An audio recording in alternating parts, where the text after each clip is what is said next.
semuanya, pada saat ini saya mewakili dari program studi teknik lingkungan angkatan 4 akan menjelaskan sedikit apa sih itu teknik lingkungan.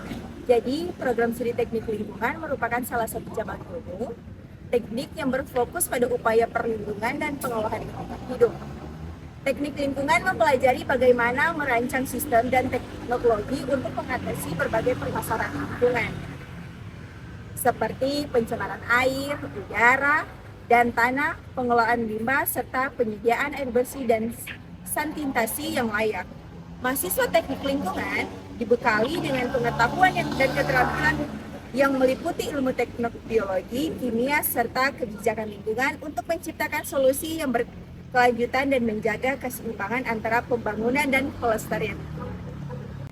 Oke baik, jadi ada 4 tujuan utama dari praktik kuliah lapangan kimia lingkungan kami, yaitu yang pertama ada mengetahui dan menganalisis kualitas air melalui parameter fisik dan kimia seperti pH, temperatur, dan juga TDS atau total dissolved solid sebagai indikator kondisi air serta potensi pencemaran yang mempengaruhi ekosistem perairan dan kesehatan manusia. Dan tujuan yang kedua yaitu mempelajari kualitas udara dalam tanah dengan mengukur kadar karbon dioksida, CO2, dan suhu tanah.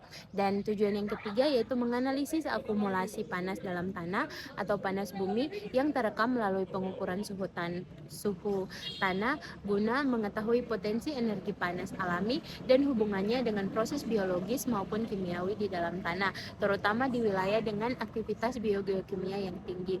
Dan yang keempat, yaitu mengaplikasikan alat ukur lingkungan seperti pH meter, TDS meter, termometer, dan gas detektor CO2 untuk meningkatkan kemampuan teknis mahasiswa dalam kegiatan pemantauan kualitas lingkungan secara langsung di lapangan. Perkenalkan, nama saya Putri Gloria Lolombulan dengan NIM 240211070053. Saya perwakilan dari teknik lingkungan dengan rekan saya. Perkenalkan, nama saya Virginia Yuni Palandi dengan NIM 240211070011. Baik, saat ini kami mendapatkan tugas dari dosen kami dengan mewawancarai salah satu dosen di program studi teknik lingkungan. Di sini kami bersama dengan Neroski, salah satu dosen dari program studi teknik lingkungan. Pada saat ini saya akan mengajukan pertanyaan kepada NER. Apa tanggapan NER dampak dari emisi gas dari bawah tanah terhadap masyarakat sekitar, terutama jika ditemukan konsentrasi tinggi CO2 di daerah pemukiman? Baik, terkait pertanyaan yang disampaikan, dalam hal ini gas yang dimaksud adalah gas CO2.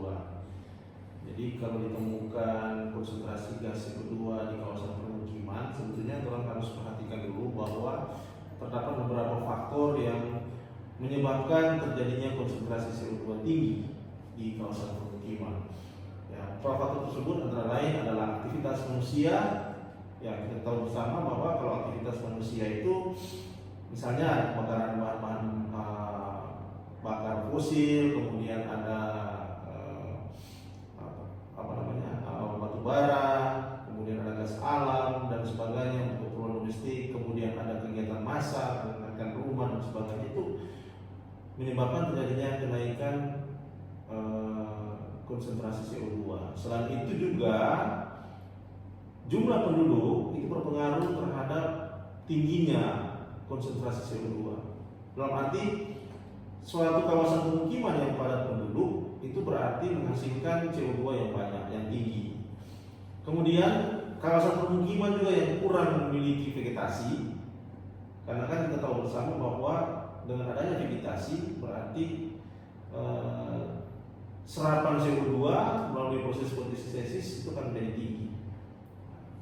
Seandainya itu kurang, maka konsentrasi CO2 akan menjadi tinggi apabila kawasan yang padat tidak disertai dengan vegetasi yang cukup. Nah, dampaknya kawasan pemukiman dengan konsentrasi yang tinggi itu terjadi perubahan iklim, kemudian dapat mempengaruhi juga terhadap kualitas udara. Bagaimana kita mengurangi itu? Ya, ada beberapa langkah yang bisa kita gunakan, yang kita ambil. Pertama, kita bisa menggunakan energi terbarukan, kemudian kita bisa meningkatkan efisiensi energi, misalnya dengan peralatan yang menggunakan energi lebih efisien. kemudian ada perawatan rutin terhadap sistem pemanas dan pendingin kalau itu digunakan di masyarakat. Dan yang satu lagi, tingkatkan vegetasi.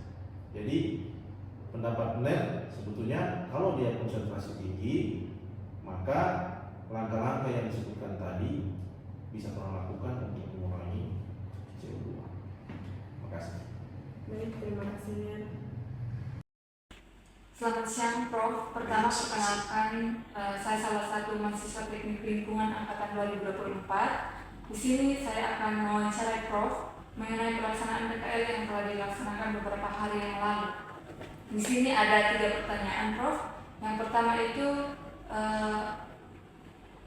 di PKL ini apakah ada harapan Prof terhadap mahasiswa ketika akan mengikuti kegiatan PKL?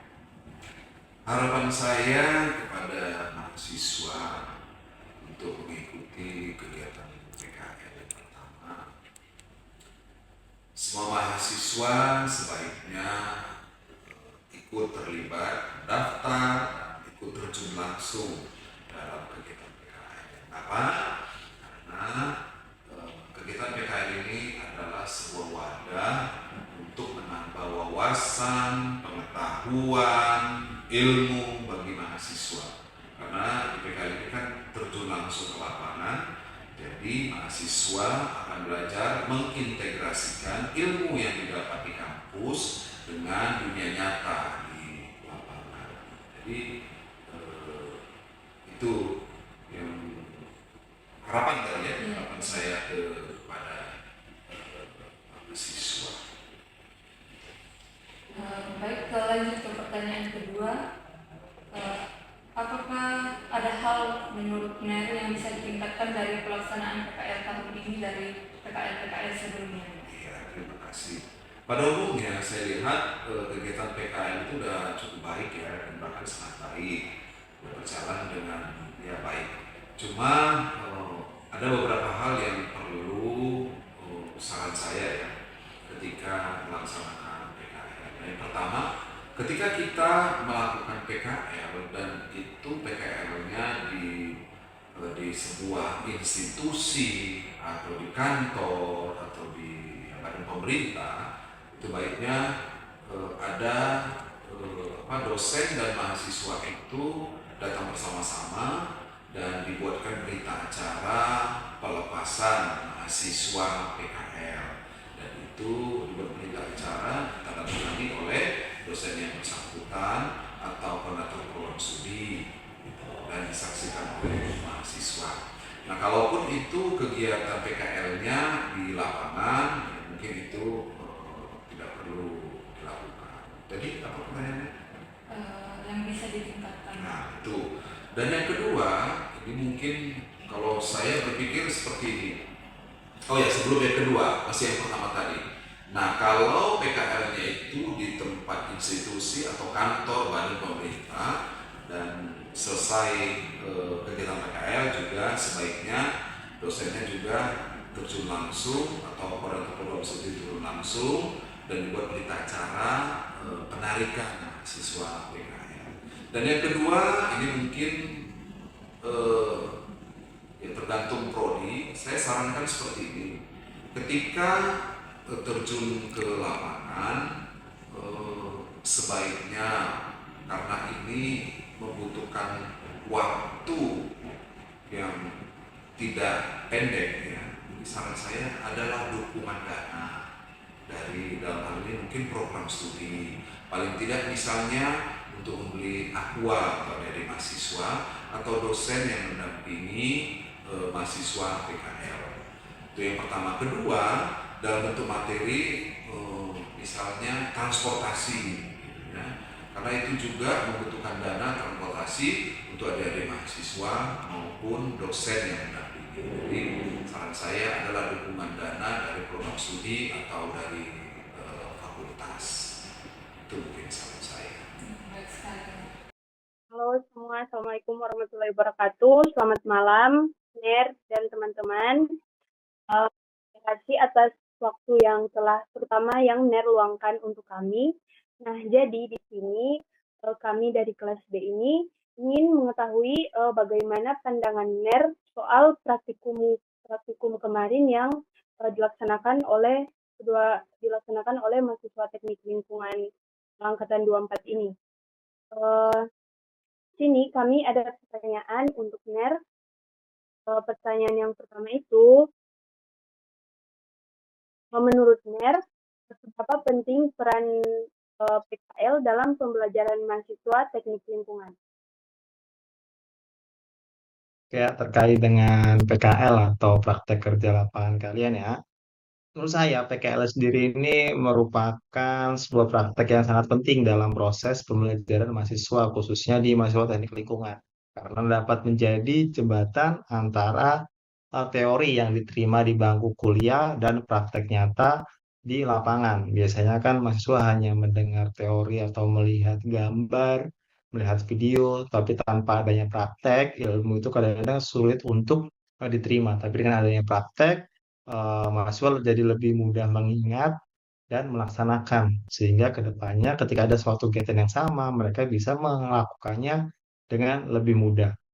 Melalui PKL juga mahasiswa dapat memahami secara langsung bagaimana konsep-konsep di teknik lingkungan ini khususnya di mata kuliah kimia lingkungan Recording yang in kalian progress. praktekkan ini sehingga teori-teori yang kalian dapatkan di mata kuliah kimia lingkungan tersebut dapat nanti akan diterapkan di dunia kerja, baik nanti di industri, di instansi pemerintah atau organisasi masyarakat, khususnya seperti yang kalian lakukan terkait metode perhitungan kuantitas air melalui perhitungan debit, menentukan kualitas air melalui pH, kemudian temperatur, kemudian ada juga conductivimetry, kemudian juga menentukan kualitas udara dalam tanah ya dengan kandungan CO2 dalam tanah itu.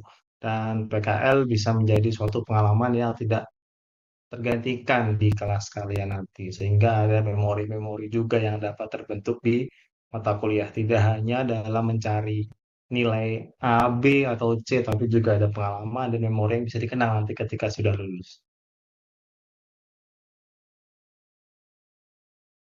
Baik, NER.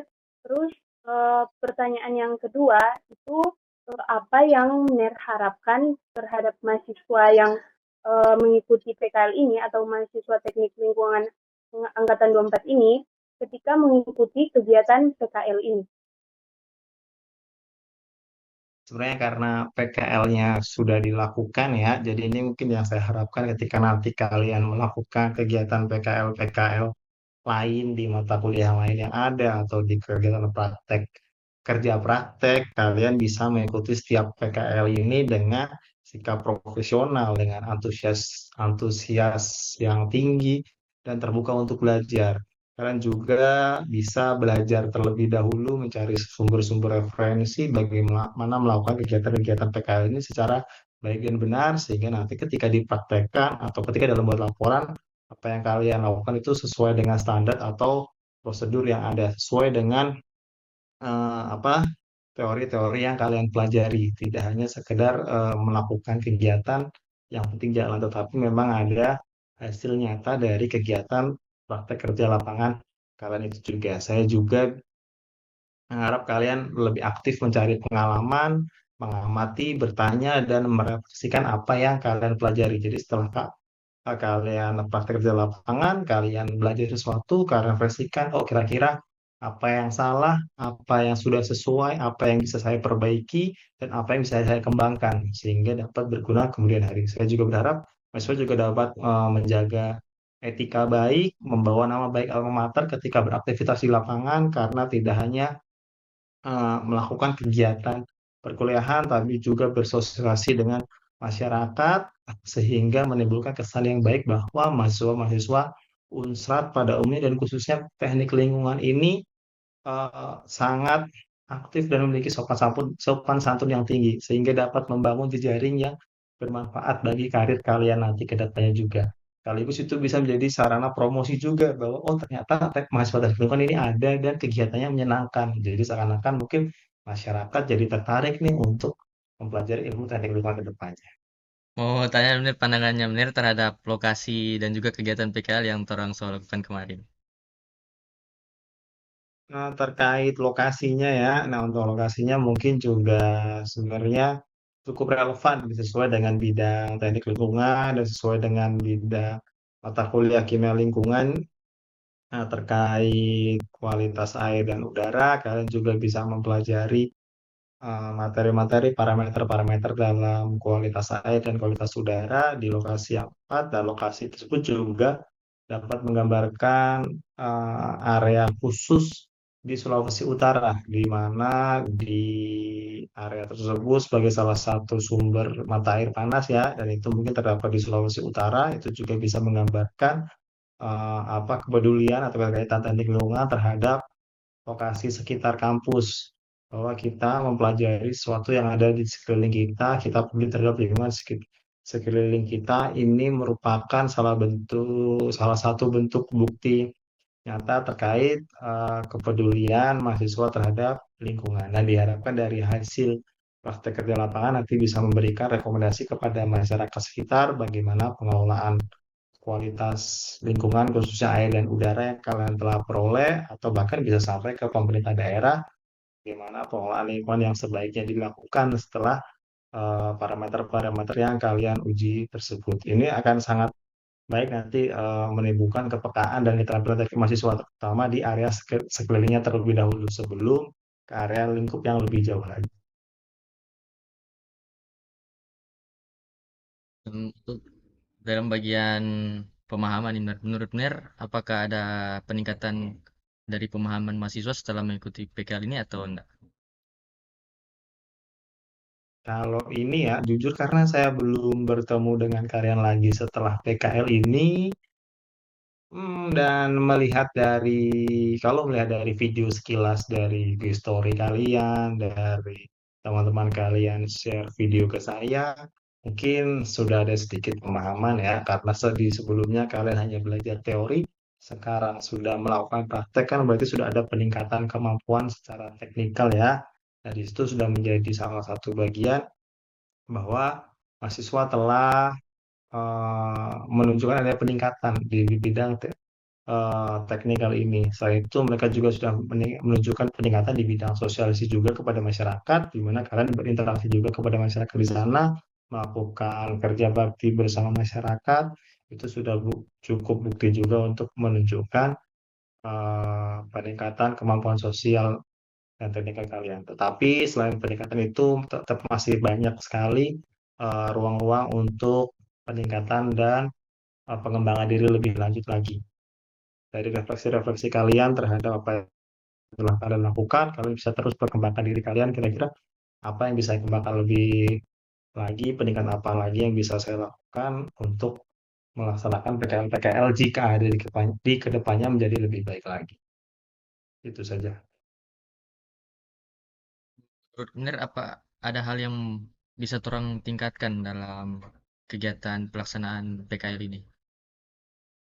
Nah, ya pasti ada ya, selalu ada ruang untuk perbaikan seperti yang saya sampaikan tadi. Mungkin di awal mungkin ada apa ya, koordinasi dan pembakalan lebih intensif nih dengan dosen-dosen yang lain juga. Kalian koordinasi dengan dosen, melakukan kelas-kelas khusus dengan dosen pembinaan, minta pendapat kira-kira ada lokasi apa lagi yang cocok, metode apa lagi yang cocok, kira-kira peralatan apa lagi yang bisa dibantu oleh dosen-dosen, koordinasi. Jadi keterlibatan antara dosen yang satu dan lain ini mungkin bisa lebih ditingkatkan lagi.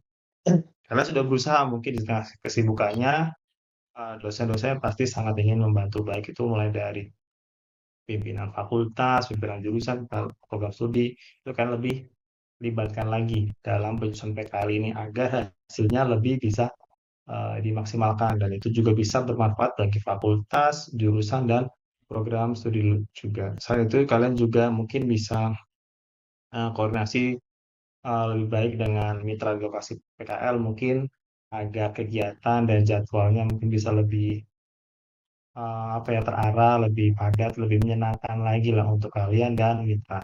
Asal selama dari mitra ini tidak ada komplain, itu artinya kalian sudah melakukan lebih baik lagi, tapi mungkin lebih bisa ditingkatkan keterlibatan atau kontribusi kalian di mitra-mitra PKL ini, sehingga mereka bisa lebih merasakan manfaat dari kegiatan PKL ini saja. Dan untuk laporannya juga ditunggu ya, mungkin waktunya jangan terlalu lama setelah kegiatan. Jadi karena dosen ini PKL-nya sudah ada, tapi belum ada informasi laporan seperti apa, mengingat waktu untuk kuliah juga akan semakin habis, sudah akan selesai juga. Itu saja.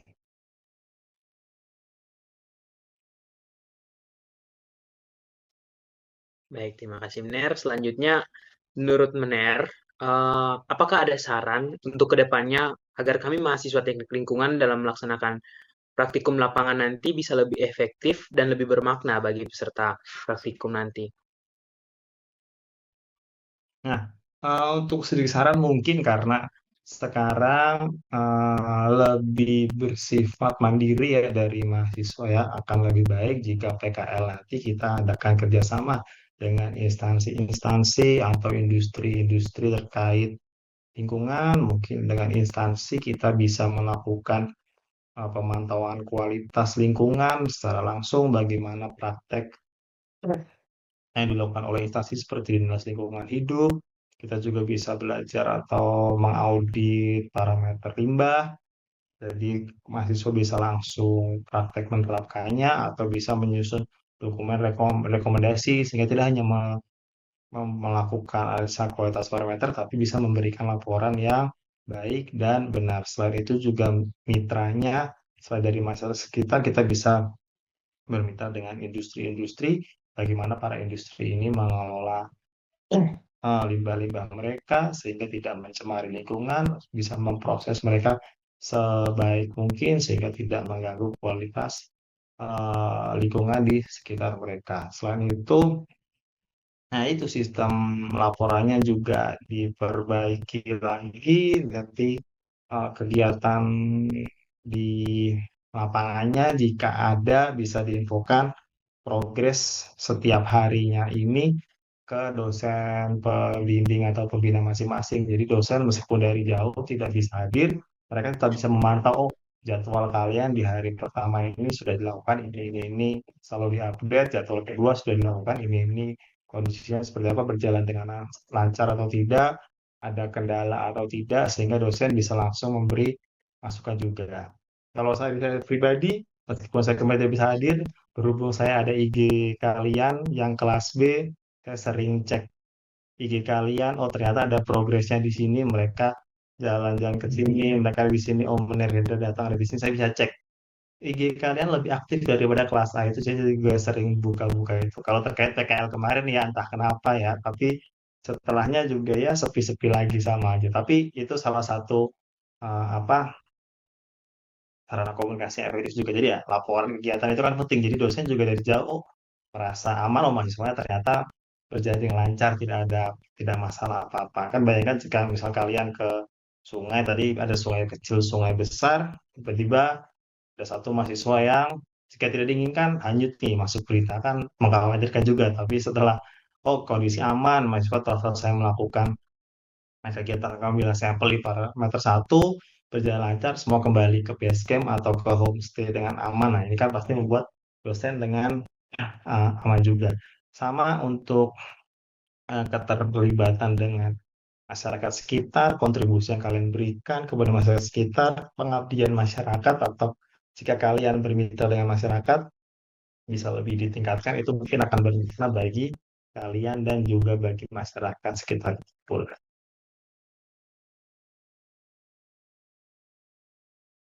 Baik, terima kasih Mener. Izin Mener, sampai waktu Zoom setinggal 5 menit. Dari Simon bagaimana? Mau dilanjut atau jangan sampai orang ada asik bicara, begini tiba-tiba DP Zoom mati. Nggak apa-apa, lanjut aja. Oke. Kita akan lanjut ke pertanyaan yang berikut. Pertanyaan terakhir, Ner. Nah, menurut apakah ada pesan khusus dari Mener untuk kami mahasiswa teknik lingkungan yang sudah melakukan praktikum kuliah lapangan kemarin? Nah ya, untuk pesan saya, Jadikan pengalaman PKL ini sebagai bekal awal untuk menjadi profesional teknik lingkungan yang tangguh dan berintegritas. Jangan berhenti belajar dari pengalaman, karena dunia nyata akan selalu menghadirkan tantangan baru. Teruslah berinovasi, jaga semangat, dan tanamkan kepedulian terhadap lingkungan dalam setiap langkah yang kalian hadapi ke depan. Itu saja. Baik, terima kasih Mner untuk pesannya.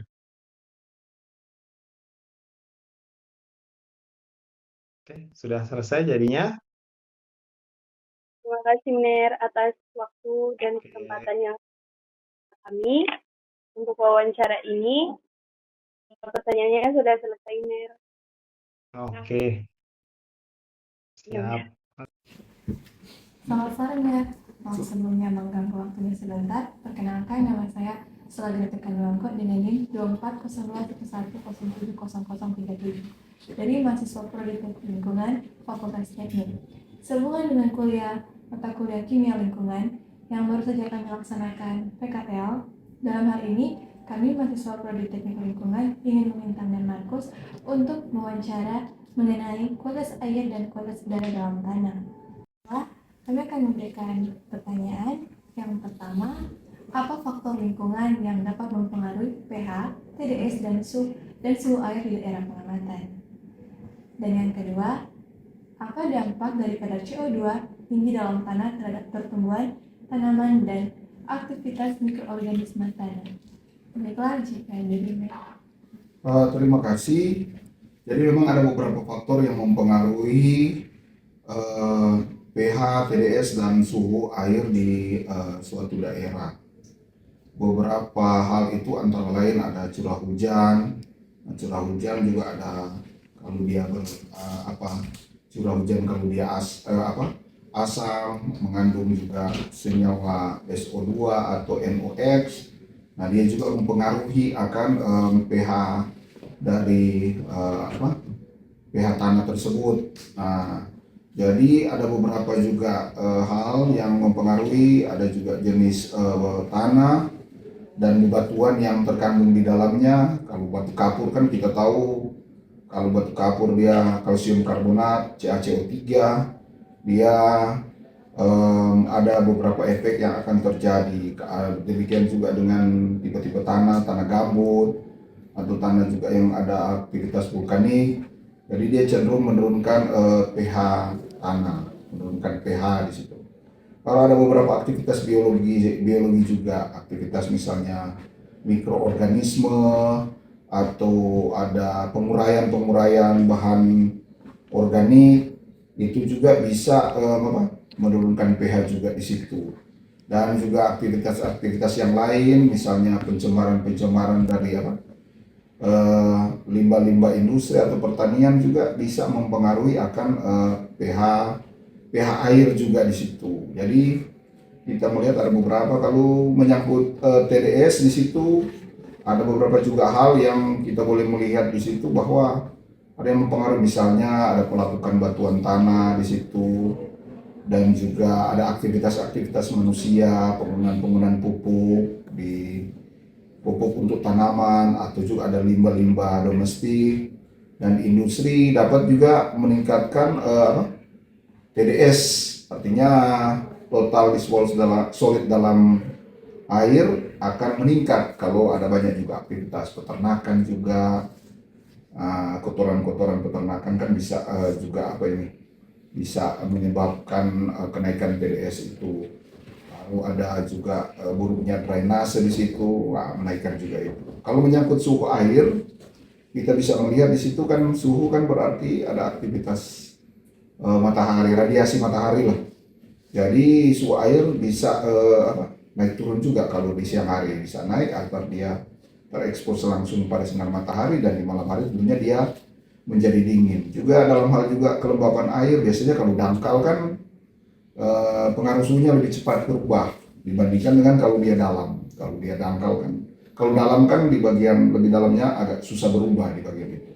Banyak juga, jadi ada juga kalau misalnya dia tertutup vegetasi, misalnya pohon, atau yang paling kita dengar itu vegetasi eceng gondok. Nah, otomatis menurunkan suhu air di situ. Baru juga ada mungkin aktivitas air panas atau aktivitas termal lainnya. Kalau ada aktivitas industri di situ, bisa juga meningkatkan suhu air kalau ada aktivitas termal industri. Baru juga bisa kalau ada aktivitas geologi juga menaikkan suhu air di situ. Nah, air panas di situ misalnya. Baru kalau misalnya menyangkut dampak CO2 yang tinggi di dalam tanah itu bisa juga dalam hal ini berpengaruh terhadap pertumbuhan tanaman di saat situ. Dan juga berpengaruh pada aktivitas mikroorganisme tanah. Nah, dampak-dampaknya kan itu ada yang juga dalam hal ini dampak positif dan negatif. Kalau dampak positif CO2 dia boleh dalam hal ini misalnya pohon atau yang paling kita dengar itu vegetasi eceng gondok. Nah, otomatis menurunkan suhu air di situ. Baru juga ada mungkin aktivitas air panas atau aktivitas termal lainnya. Kalau ada aktivitas industri di situ, bisa juga meningkatkan suhu air kalau ada aktivitas termal industri. Baru juga bisa kalau ada aktivitas geologi juga menaikkan suhu air di situ. Nah, air panas di situ misalnya. Baru kalau misalnya menyangkut dampak CO2 yang tinggi di dalam tanah itu bisa juga dalam hal ini berpengaruh terhadap pertumbuhan tanaman di saat situ. Dan juga berpengaruh pada aktivitas mikroorganisme tanah. Nah, dampak-dampaknya kan itu ada yang juga dalam hal ini dampak positif dan negatif. Kalau dampak positif CO2 dia boleh dalam hal ini tentang respirasi akar di situ dan membantu juga mikroorganisme dalam konteks pelarutan beberapa mineral di situ. Nah, sedangkan untuk dampak negatifnya kalau dia jumlahnya terlalu tinggi bisa menyebabkan pengasaman tanah. CO2 larut dalam air, dia membentuk asam karbonat, dia bisa menurunkan pH tanah di situ. Jadi keasaman tanah turun, artinya lebih banyak bersifat basah dan juga bisa menyebabkan gangguan pada akar di situ. Konsentrasi yang tinggi bisa mengganggu akar karena penyerapan CO2 akan lebih menyerap CO2 daripada O2, maka menyebabkan gangguan pengangkutan bahan makanan di situ. Jadi karena akan mengalami kekurangan oksigen di situ, yang akhirnya juga menghambat pertumbuhan akar dan penyerapan nutrisi di situ. Karena semestinya CO2 membantu untuk pengangkutan, tapi semestinya O2 yang membantu, tapi ini CO2 begitu. Nah, selanjutnya di situ ada juga dampak terhadap mikroorganisme tanah di situ. Kalau misalnya CO2 tinggi, bakteri atau mikroorganisme anaerob bisa menurun di situ. Nah, karena di sini rendahnya kadar O2, jadi dia berbanding terbalik, CO2 tinggi berarti O2 rendah. Nah, kalau misalnya CO2 juga tinggi bisa menyebabkan mendukung pertumbuhan mikroorganisme anaerob. Anaerob kalau dia bertumbuh kan tinggi kan akan berbahaya. Kalau anaerob mikroba anaerob lebih tinggi, dia bisa menyebabkan misalnya hasil dari bakteri itu menyebabkan misalnya adanya gas-gas lain di situ, misalnya gas metana di situ atau gas H2S. Kalau gas metana kan itu bisa gampang terbakar, gampang juga terjadi ledakan. Sedangkan H2S itu atau hidrogen sulfida kan itu dia berbahaya itu karena racun itu, begitu. Jadi dia sangat beracun ini H2S ini dia. Nah, selanjutnya CO2 yang tinggi juga bisa menyebabkan perubahan keanekaragaman biologis dari tanah itu sendiri. Jadi itu contoh gangguan-gangguan yang terjadi akibat CO2 yang tinggi. Begitu kira-kira. Terima kasih Ner atas kesempatan yang telah berikan. Ya, sama-sama.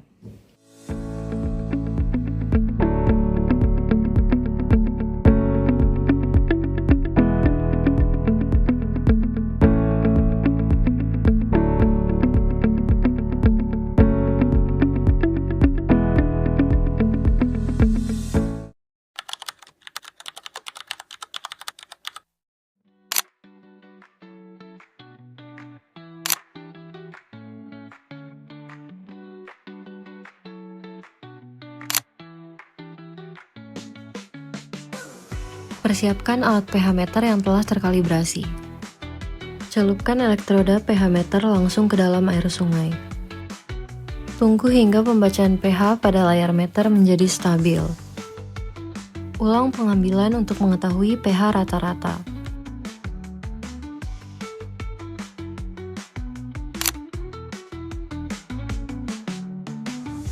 Pastikan EC meter dalam kondisi baik dan telah terkalibrasi dengan larutan standar konduktivitas yang diketahui. Celupkan probe EC meter langsung ke dalam air sungai. Tunggu hingga pembacaan EC pada layar meter menjadi stabil.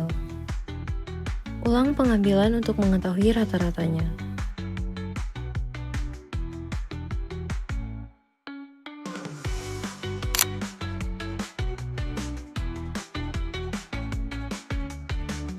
Membuat celah aliran menggunakan papan triplex.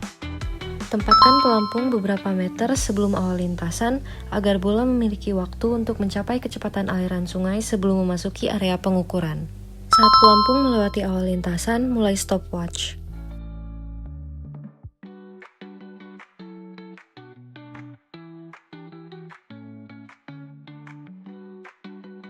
Hentikan stopwatch tepat saat pelampung melewati akhir lintasan.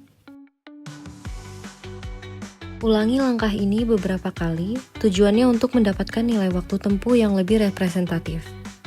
Hitung kecepatan aliran atau V untuk setiap percobaan. Hitung juga debit sungainya.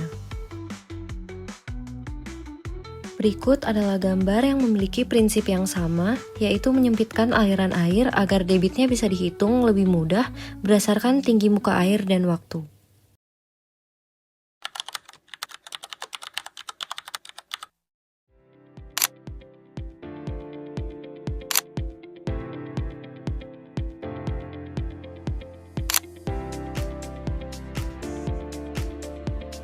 Tempatkan pelampung beberapa meter sebelum awal lintasan agar bola memiliki waktu untuk mencapai kecepatan aliran sungai sebelum memasuki area pengukuran. Saat pelampung melewati awal lintasan, mulai stopwatch. Hentikan stopwatch tepat saat pelampung melewati akhir lintasan.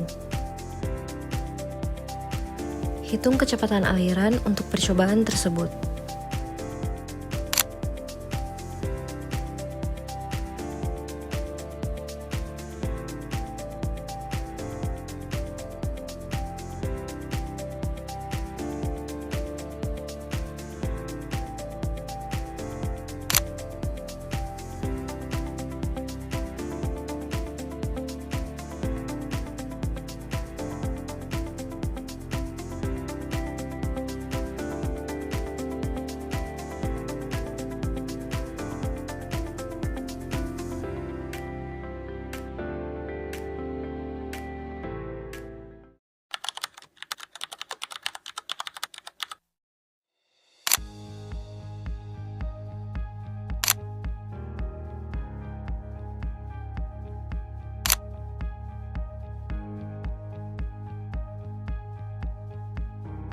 Siapkan ember. Pastikan Anda mengetahui volume pasti ember yang digunakan. Saat air mulai masuk ke dalam ember, segera mulai hitung waktu menggunakan stopwatch atau alat pengukur waktu di ponsel Anda. Hentikan perhitungan waktu tepat saat air mencapai batas volume yang telah Anda tentukan di dalam ember. Hitung debitnya menggunakan rumus Q sama dengan volume ember dibagi waktu.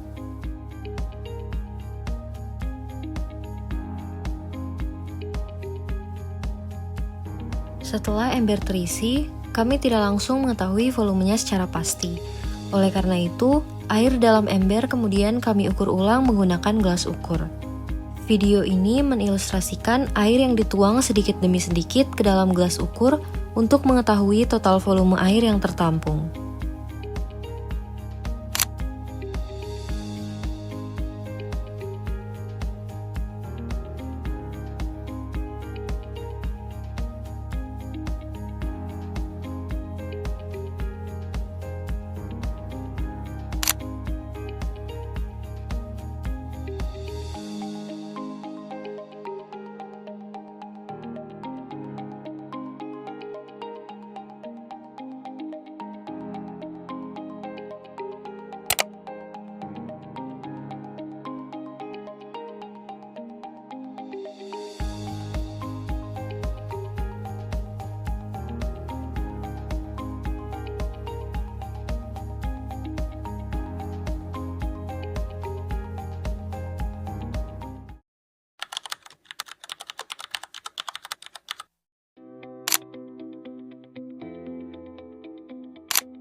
Menanamkan pipa baja ke dalam tanah dengan cara diketuk atau hammering.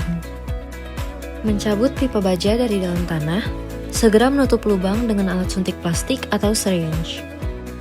Mengambil udara tanah sebanyak 100 ml menggunakan pompa aspirasi melalui alat suntik plastik.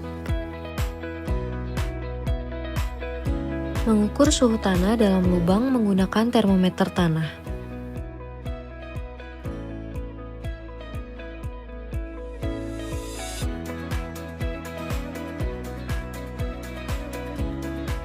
Mengambil sampel tanah untuk disimpan sementara.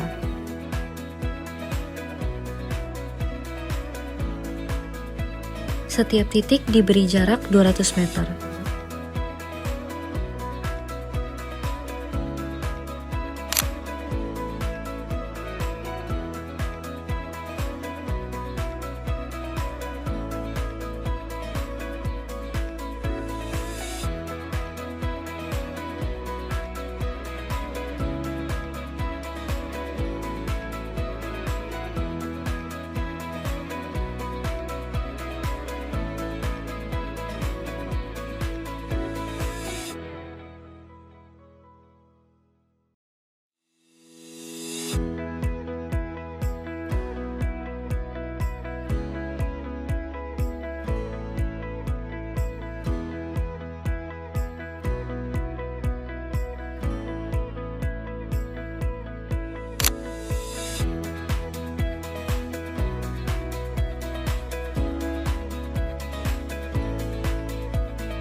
Demikianlah rangkaian kegiatan praktek kerja lapangan kami dalam bidang kimia lingkungan yang mencangkup pengujian kualitas air seperti pengukuran pH, suhu, dan TDS, serta pengujian kualitas udara di dalam tanah seperti pengukuran kadar CO2 dan suhu tanah.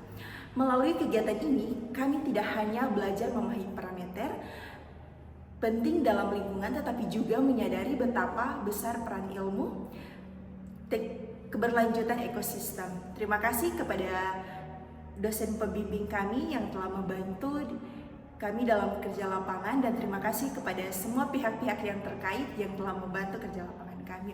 Jangan lupa join di teknik lingkungan, kami tunggu kedatangan kamu. Siapa kita? Teknik. Jurusan apa kita? Lingkungan. Teknik lingkungan. Jaya, jaya, jaya. Teknik lingkungan.